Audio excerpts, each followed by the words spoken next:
بسم اللہ الرحمن الرحیم۔ حضرت علی علیہ السلام کو زندگی ہی میں شہادت کی خبر۔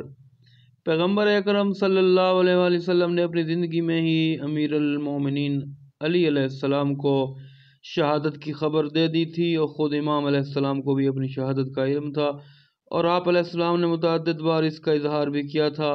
اس سلسلے میں 4 روایات توجہ طلب ہیں۔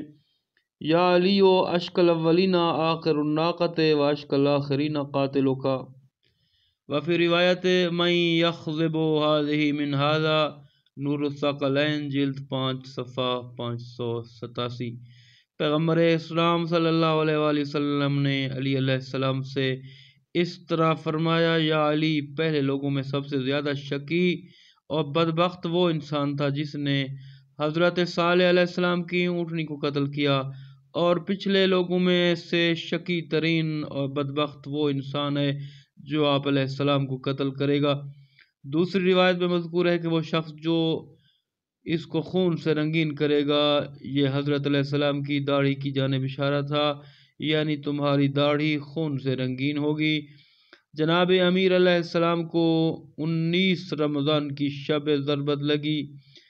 اس سے قبل آپ علیہ السلام کبھی اپنے بیٹے امام حسن علیہ السلام کے گھر رات گزارتے، کسی رات امام حسین علیہ السلام کے پاس رہتے، اور کبھی اپنے داماد جناب عبداللہ ابن جعفر کے ہاں افطار فرماتے، اور آپ 3 لقموں سے زیادہ تناول نہ کرتے تھے۔ ایک مرتبہ آپ علیہ السلام کے فرزند نے پوچھا: آپ غذا اتنی کم کیوں کھاتے ہیں؟ تو آپ علیہ السلام نے جواب میں فرمایا: یا بنیا، یاتی امر اللہ وانا خمیس، انما ہی لیلۃ او لیلتان۔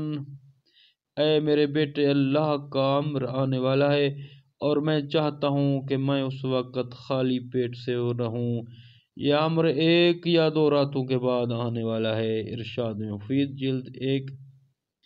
تیسری روایت یہ ہے کہ مولا کائنات علیہ السلام جب اپنی مقدس زندگی کی آخری شب سحری کے وقت گھر سے مسجد کی جانب نکلے، تو اس وقت مرغابیوں کے بطخوں نے حضرت امیر علیہ السلام کے گرد حالہ ڈال دیا اور نوا و بکا کی آواز بلند کی۔ آپ نے ارشاد فرمایا: لا الہ الا اللہ۔ یہ وہ آوازیں ہیں کہ جن کے بعد گریہ و ماتم کی آواز بلند ہوگی، اور کل جو امر ظاہر ہونے والا ہے وہ ضرور ظاہر ہوگا۔ جب گھر کے افراد مرغابیوں کو حضرت علیہ السلام سے دور کرنے لگے، تو آپ علیہ السلام نے فرمایا: اترکوہن فإنہن نوائح۔ آپ انہیں چھوڑ دیں، یہ نوحہ کر رہی ہیں۔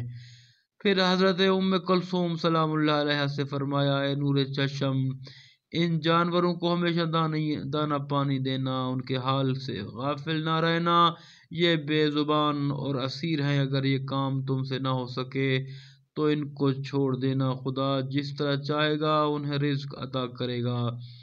حضرت ام کلثوم فرماتی ہیں کہ میں نے عرض کیا: اے بابا جان، میری جان آپ پر فدا ہو، کیا وجہ ہے کہ آج کی شب آپ مضطرب اور پریشان دکھائی دے رہے ہیں؟ جناب امیر علیہ السلام نے فرمایا: اے نور نظر، تیرے باپ نے بڑی بڑی مہمات سر کی، بڑے بڑے شجاعوں کو قتل کیا، کسی بھی مہم اور کسی بھی معرکے میں کبھی خوف طاری نہ ہوا، مگر آج کی شب میرے لیے بہت بھاری ہے، مجھ کو نہایت اضطراب اور قلق ہے۔ پھر فرمایا: واللہ لتخذبن هذه من هذه۔ خدا کی قسم، یہ عین قریب رنگین ہوں گے۔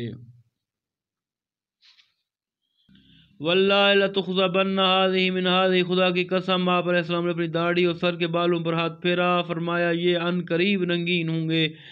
19 ماہ رمضان، امیر المومنین علی علیہ السلام معمول کے مطابق باجماعت نماز فجر ادا کرنے کے لیے گھر سے مسجد کی طرف روانہ ہوئے۔ مشہور مورخ مسعودی لکھتا ہے: اس شب شیر خدا کے لیے گھر کا دروازہ جو کھجور کی لکڑی کا بنا ہوا تھا کھولنا دشوار ہو رہا تھا۔ آپ علیہ السلام نے اس دروازے کو اکھاڑا اور دوسری جگہ پر رکھ دیا، اور پھر یہ شعر پڑھا: اپنے کمر اور سینہ کو باندھ لو، کیونکہ موت یقینی اور حتمی طور پر تمہارا دیدار کرے گی، اور جب موت تمہارے گھر میں اترے تو اندوہناک اور بے تاب مت ہو۔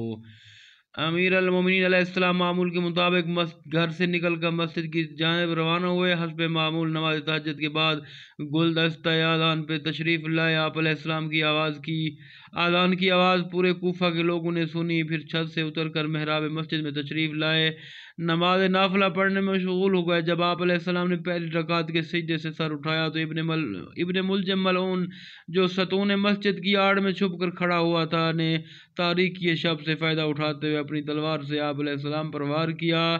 آپ علیہ السلام کا سر پیشانی تک شدید زخمی ہو گیا، ہرچند آپ علیہ السلام کو یہ صدمہ ضربت بہت شدید محسوس ہوا، مگر آپ علیہ السلام نے نہایت صبر سے کام لیا، البتہ زیادہ دیر تک سنبھل نہ سکے اور زمین پر جھک گئے اور فرمایا بسم اللہ وباللہ وعلی ملت رسول اللہ فزت ورب الکعبہ، خدا کے نام کے ساتھ، خدا کے لیے، رسول خدا کے دین پر، رب کعبہ کی قسم، میں کامیاب لوٹا۔